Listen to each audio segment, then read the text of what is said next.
सो आज से मैं शुरू करने वाला हूँ intermittent fasting and I was about to leave for the office but मुझे लगा नहीं, इस पर एक वीडियो बना देना चाहिए इन जनरल कि इंटरमिटेंट फास्टिंग है क्या, क्योंकि मैंने एक बार पहले भी एक करी हुई है और according to me what I think, मेरे हिसाब से I think it's the easiest diet one can do.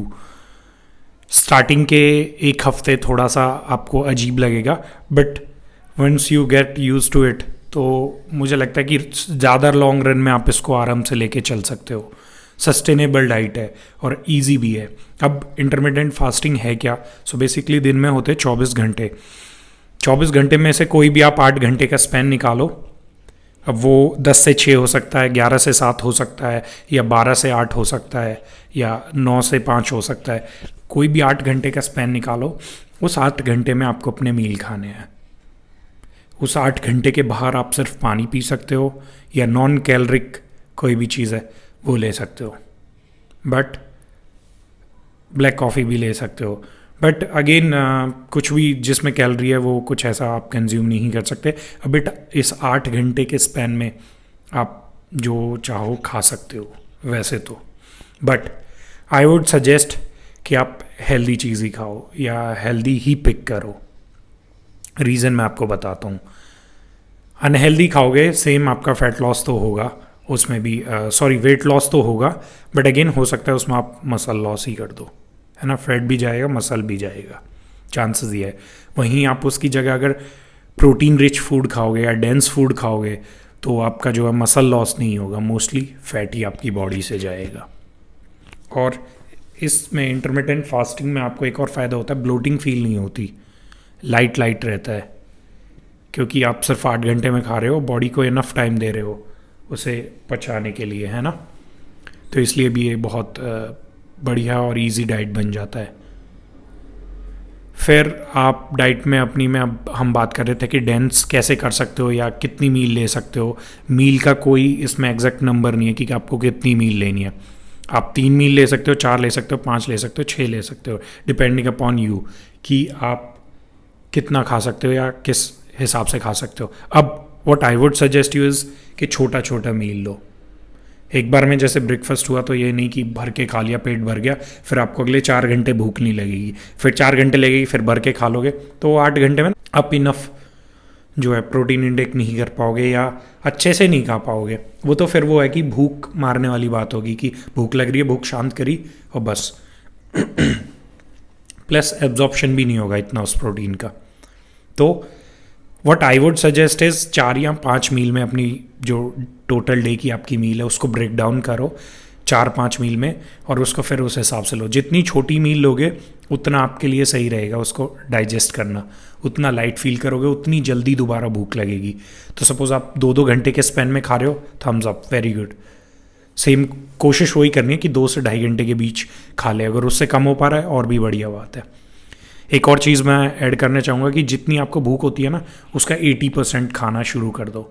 मेरी भी ये आदत थी कि प्लेट में जितना भी है सब खत्म करना। मुझे लगता था कि खाना वेस्ट हो जाएगा। ये मेंटेलिटी छोड़ दो। एक तो जितनी आपको ज़रूरत है उतना प्लेट में खाना लो, ठीक है। बाकी ये कि वेस्ट हो जाएगा उसके चक्कर में आप अपनी बॉडी को ख़राब कर लो, अपने डाइजेस्टिव सिस्टम पे लोड डालो, वो नॉट नेसेसरी, है ना। उससे बढ़िया हो जाने दो 2-4 बार खाना ख़राब। जब 2-4 बार खाना ख़राब होगा ना तो आपको लगेगा वो आप यूज़ टू हो जाओगे, फिर आप अपने आप ही कम लोगे। तो अपनी भूख को शांत करना सीखो। ये छोटी छोटी चीज़ है, चैनलाइज करना सीख जाओगे ना तो बहुत बढ़िया रिजल्ट आएंगे लॉन्ग रन में, और आपको पता भी नहीं लगेगा आप डाइट कर रहे हो, इतना हो जाएगा। एक मैं सजेस्ट करूँगा कि दिन में जो मॉर्निंग वाला टाइम है उसमें थोड़ा जितना डिले आप कर सकते हो ना उतना करो, वो ईजी होता है डिले करना, क्योंकि सुबह के टाइम पे ना आपका वैसे ही इंसुलिन हाई रहता है। आप उसके ऊपर हैवी वो ले लेते हो, मील ले लेते हो, तो थोड़ी सी बॉडी में सुस्ती आ जाती है। मैं अपना एग्जांपल देता हूँ। मैं काफ़ी टाइम से, कई महीनों से मॉर्निंग में और लंच में राइस ही ले रहा था। मैंने बीच में एक दिन किसी वजह से मतलब कि राइस नहीं बने थे तो मैंने चपाती ले ली, 2 रोटी गेहूँ की खा ली। उसके बाद जो मेरे को नींद आई है ना पूरे दिन, वो आलस रहा। तो वो ये आपने सुबह ही इतना इंसुलिन इनटेक कर लिया, इतना शुगर बॉडी के अंदर डाल लिया, तो आलस तो आएगा ही। तो उसे अवॉइड करो, है ना। बाकी कुछ लोग कहते हैं कि कैलोरीज काउंट करके करते हैं। अब कैलोरीज का मैं आपको बता देता हूँ। कैलोरीज बेसिकली सपोज आपकी फॉर एग्जांपल 2000 कैलोरीज आपको दिन में लेनी है। अब मैंने लोगों को ऐसे भी देखा है कि वो 2000 कैलोरी वो पिज़्ज़ा से भी ले रहे हैं और बर्गर भी खा रहे हैं या कुछ भी क्रैप जो उनको खाना है वो खा रहे हैं, और उसके बाद अगेन उनका वेट लॉस होता है, वो खुश हो रहे कि हम तो पतले भी हो रहे हैं। अगर आप ये सब चीज़ें खा रहे हो ना, आप पतले हो रहे हो, तो जो आपके बॉडी से जा रहा है ना वो आपका मसल है। मसल जाएगा, आपका BMR स्लो होगा, मेटाबॉलिज्म आपका स्लो हो जाएगा, लेथार्जिक फील करने लगोगे, एनर्जी ड्रॉप हो जाएगी, बीमार जैसा रहने लगोगे, बॉडी में वीकनेस आ जाएगी। उससे बढ़िया तो जैसे आप अभी हो ना वो बहुत बेस्ट हो, उस पर कुछ भी मत करो, ऐसे ही रहने दो। और अगर करना ही है तो अच्छे तरीके से करो उसको, पिज़्ज़ा को बर्गर को उसको स्विच करो प्रोटीन रिच डाइट से। नॉनवेज खाते हो तो नॉनवेज डालो अपनी डाइट में, बॉडी में प्रोटीन डालो, उसकी रिक्वायरमेंट है, मसल उसी से बनता है। वर्कआउट करो अच्छा। नॉनवेज नहीं खाते तो डेयरी प्रोडक्ट्स डालो अपनी डाइट में। और बहुत चीज़ें हैं, चना दाल वेजीज ये सब चीज़ें ये डालना शुरू करो अपनी डाइट में।